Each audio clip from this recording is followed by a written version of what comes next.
Halo teman-teman semua. Jadi di sini kita mau bahas ya tentang salah satu pembahasan di biokimia, yaitu adalah asam amino. Nah, apa sih asam amino itu nanti kita lihat ya.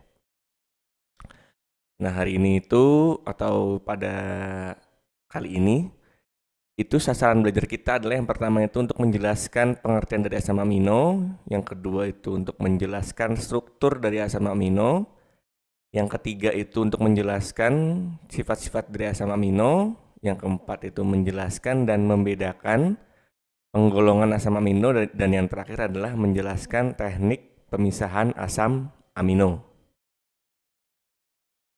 Nah, ini ada sebuah gambar ya. Sebuah gambar bahwa kalau semuanya itu atau hampir semua biomolekul yang ada di alam, yang salah satunya adalah asam amino itu adalah mempunyai sifat mirror image teman-teman, atau kalau di dalam bahasa kimia itu adalah stereo isomer gitu.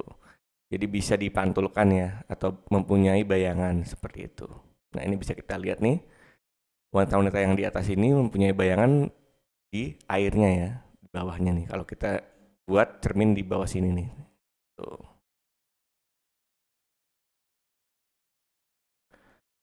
Kita mulai dulu dari pengertian asam amino.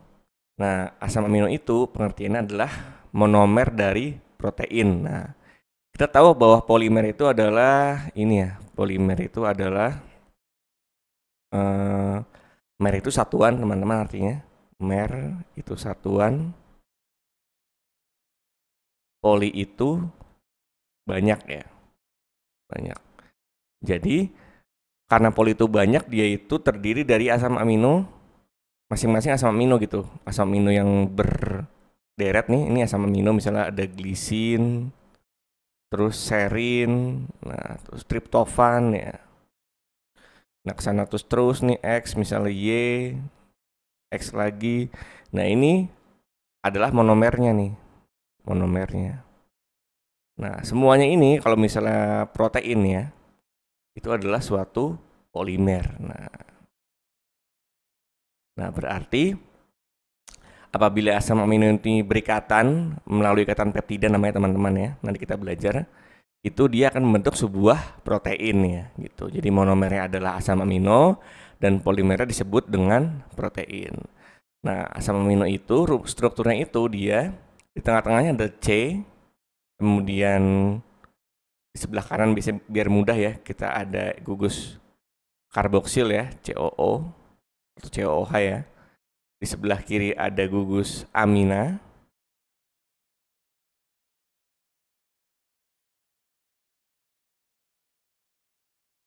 Nah, di atas ini adalah gugus R ya. Gugus R ini yang berganti-ganti nih. Rantai samping namanya. Rantai samping. Di bawah ini adalah gugus H ya. Nah, nanti yang berganti-ganti itu adalah gugus yang R ini. Sementara gugus yang ini dan ini itu tetap teman-teman. Seperti itu. Nah, gimana cara si asam amino ini bisa membentuk ikatan untuk membentuk suatu protein? Nah, dia bisa membentuk ikatan karena dia melepaskan air di sini nih, melepaskan air untuk membentuk ikatan namanya ikatan peptida ya. Jadi ketika misalnya nih ada dua asam amino nih, misal dua asam amino, tadi sudah tahu ya kita ya, COOH ya, terus NH2, R misalnya, di sini H, ini asam amino pertama ya, A pertama misalnya kita tulis, itu dia berikatan dengan asam amino yang kedua nih, sama ya, COOH, NH2, dan H ya. Nah, ketika dia berikatan, membentuk ikatan peptida, teman-teman, dia itu akan kehilangan satu molekul air ya. Jadi di sini OH-nya itu keluar. Dan yang ini adalah H-nya itu yang keluar ya. Jadi di sini jadi CO.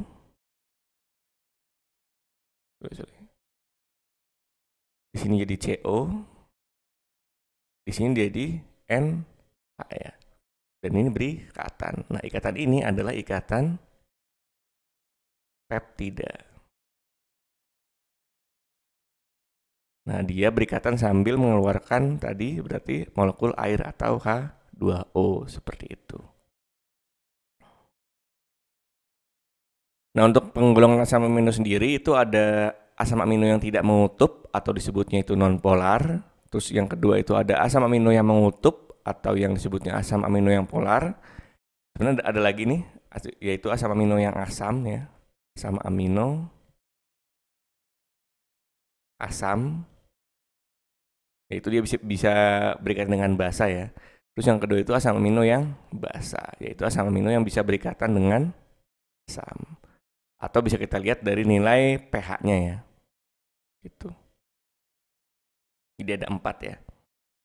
Nah, ini contohnya. Jadi ada asam amino yang polar nih. Polar itu dia berarti mengutup ya. Itu disebabkan biasanya karena ada gugus OH nih di sini nih. Itu ada gugus OH-nya. Ada gugus karbonil juga bisa gitu. Nah, jadi dia mengutup nih teman-teman. Terus ada yang tidak mengutup itu berarti dia ya karena nanti bentuk atau momen dipole itu dia 0 ya biasanya atau mendekati 0 gitu. Terus ada asam amino yang sifatnya basa. Nah, ini nih. Ada juga asam amino yang sifatnya dia asam ya. Ini dia punya gugus karboksil. Kalau basa dia punya gugus amin ya, seperti itu.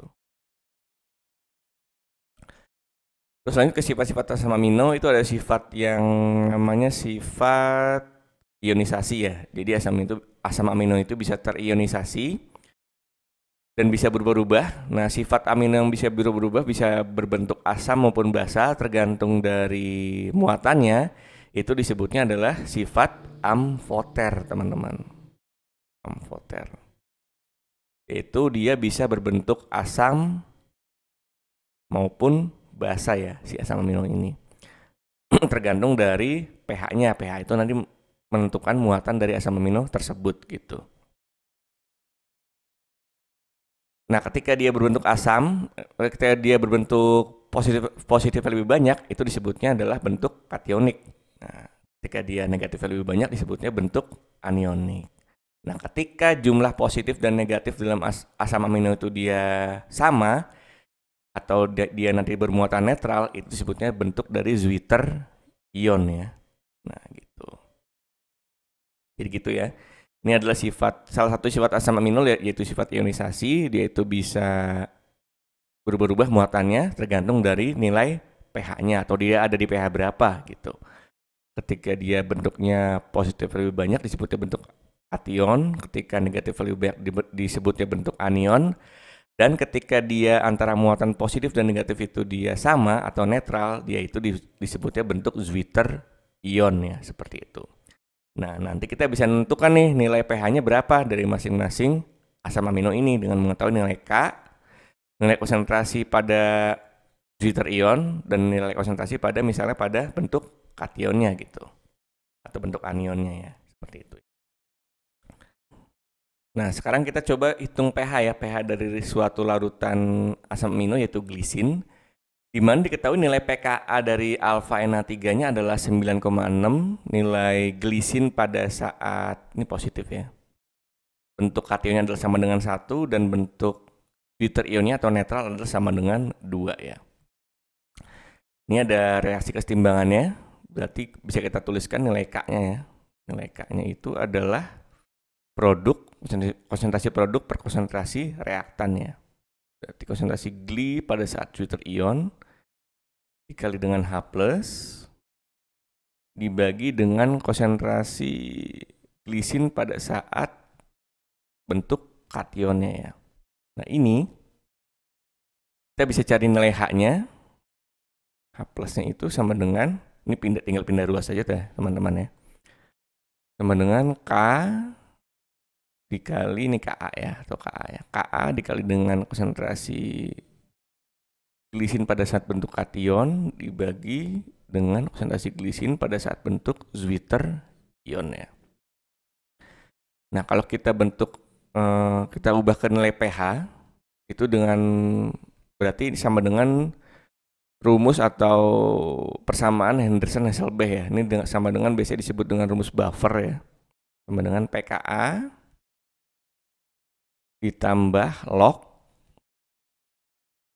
konsentrasi glisin pada saat kation per konsentrasi glisin pada saat Zwitter ion. Nilai pKa-nya adalah 9,6 ditambah log itu pada saat bentuk kation adalah 1 ya, dibagi dengan 2. Berarti log 0,5 ditambah dengan 9,6 ya. Hasilnya adalah 9,3. Ini adalah pH akhirnya ya. Seperti itu. Terus yang kedua adalah sifat optis aktif dari stereokimia asam amino ya. Itu kita tahu tadi sudah dibahas di gambar awal ya, itu bahwa ada gambar nih. Ketika dia dipantulkan atau dibentuk cermin, dia itu akan memantulkan atau membentuk cermin satu sama lain. Itu adalah sifat, namanya sifat stereoisomer.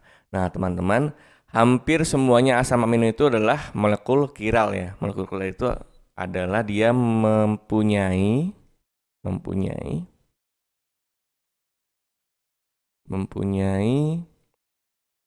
atau C-nya itu yang tadi di tengah itu, C-nya itu mengikat 4 atom yang berbeda ya, atau 4 unsur yang berbeda ya, atom yang berbeda.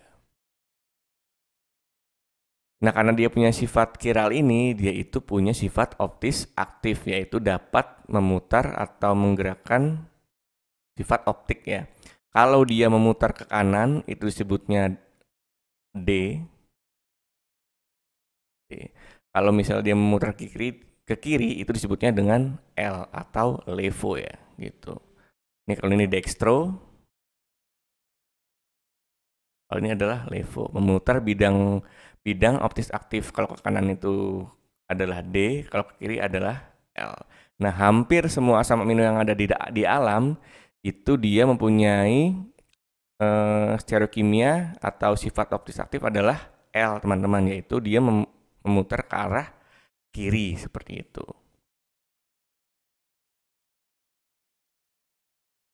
Nah, kalau misalnya tadi yang sifat stereoisomer itu antara satu isomer dengan isomer yang lain itu disebutnya dengan enantiomer ya, antara satu dengan yang lainnya yang sama-sama mempunyai sifat stereoisomer. Atau misalnya di sini ada molekul A dan B. Nah, molekul B ini adalah kebalikan dari molekul A atau bukan sifat optis apa? Cerminan dari molekul A itu namanya sifat enantiomer ya, gitu. Jadi molekul A itu berenantiomer dengan molekul B seperti itu. Nah tadi sifat kiral ini pada asam amino itu semuanya bisa kecuali pada glisin ya, karena glisin itu kan dia kan asam amino berbentuk seperti ini ya teman-teman ya. OH, di sini NH2 NH2, di sini H, di sini H gitu. Jadi dia bukan merupakan molekul kiral ya, karena di sini mempunyai atom yang sama ya, sama-sama mengikat hidrogen. Terus lanjut ke reaksi asam amino, itu ada 2 grup reaksi ya. Pertama dengan grup reaksi karboksil, yang kedua itu dengan grup reaksi dari amina ya. Untuk karboksil itu kita ketika si karboksil itu bereaksi dengan suatu NH3 nih, dia itu akan membentuk namanya amida, teman-teman. Karena nanti H2O-nya keluar, si OH-nya ini keluar ya, dan H dari sini dia keluar nih. Jadi bentuknya adalah namanya amida. Gitu. Terus ketika si asam amino itu yang grup karboksil bereaksi dengan suatu grup amin nih, itu disebutnya amida tersubstitusi ya. Terus yang ketiga, ketika asam amino itu yaitu grup karboksilnya bereaksi dengan alkohol, itu akan membentuk suatu ester ya. Ini udah biasa sih esternya. Terus ketika asam amino itu bereaksi dengan gugus NH2 CHRCO, dia akan membentuk suatu polimer. Ini adalah grup reaksi yang kedua. Kalau tadi itu adalah grup dari karboksil atau dari karboksil yang ini. sekarang adalah grup dari amino atau amina ya. Nah, si amina ini ketika dia bertemu dengan ini aldehid ya, teman-teman ya, itu dia akan membentuk suatu basa shift ya namanya. Dan ketika amino itu dan yang berarti adalah grup dari amina bertemu dengan suatu apa namanya ini? Kloret ya, kloret dalam bentuk keton kloret ya. Dia itu akan membentuk suatu amida tersubstitusi, berarti sama dengan yang tadi tuh. Terus yang terakhir, itu gimana teknik pemisahan asam amino? Itu biasanya dengan menggunakan teknik kromatografi ya. Di sini kita menggunakan kromatografi yang ion exchange, yaitu dia si kromatografi atau bitnya itu atau fase diamnya itu dia memiliki gugus negatif ya. Nanti jadi asam amino yang punya gugus positif lebih kuat atau lebih banyak itu bakal terikat lebih lama seperti itu. Nah, di sini contohnya fase diamnya itu dikasih dengan gugus ini ya. Sulfit nih, gugus negatif sulfit.